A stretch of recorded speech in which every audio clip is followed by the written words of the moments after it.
I bought my first home at age 19 by buying and selling military equipment, mainly Russian military equipment. This all happened pre-war in Ukraine, and I had generated enough for a deposit for a mortgage on a cheap one bed in my hometown. I'll probably end up discussing what effect this has had on my life in another video, but financially it's been incredible for me.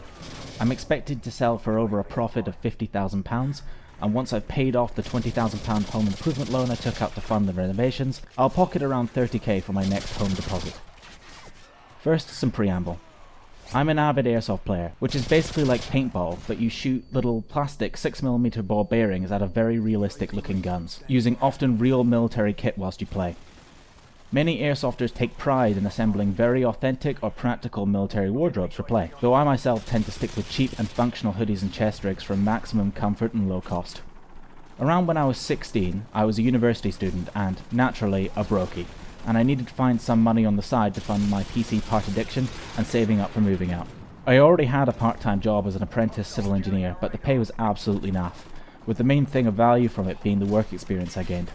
I started to buy up completely chundered airsoft guns from players at my local field, fix them up, and then sell them on in third-party exchange platforms, like Telegram groups and the UK Airsoft forums, for massively over what I paid for them. This actually covered all the costs for my airsoft game fees, ammo, and other consumables like grenades and food I went through, alongside the occasional new gun. But I am nothing if not a sucker for an opportunity, so I set myself onto new heights in my ventures. I began following a number of eBay sellers advertising what was clearly Russian military kit. This included everything from helmets to the furniture of Russian firearms. Of course, both eBay policy and UK law prevent anything that can actually cause harm from being imported.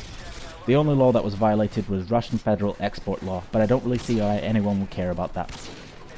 There are a large group of airsofters, especially before the Ukraine war, who love assembling full Russian kit and will pay big Benjamins for it.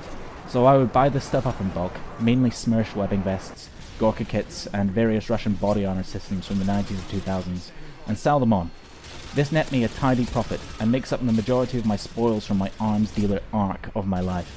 Though I think my arms dealer cred is mostly cemented by the buying and selling of empty rocket launchers for converting to airsoft launchers. Many airsofters will use airsoft 40mm grenade launchers that shoot either a shower of BBs or a projectile that makes a noisy bang after hitting whatever it was launched at. Many airsofters buy up real rocket launchers to convert to airsoft in the name of realism. The two systems I was able to get from a third-party Russian supplier website, that I won't name, were the RPG-22 and, in my opinion the most impressive, two Strela 2 manpad systems that I bought and sold at significant profit to one of my friends who is a collector. I can officially say I supplied surface-to-air manpad missile systems at age 17. Unfortunately, you can't get away with stuff like this in the UK these days because they clamp down on deactivating rocket launchers for import, requiring a rod to be welded into the tube, making it useless as an airsoft launcher conversion. With all this, I was able to save up around 16k for a deposit on a house.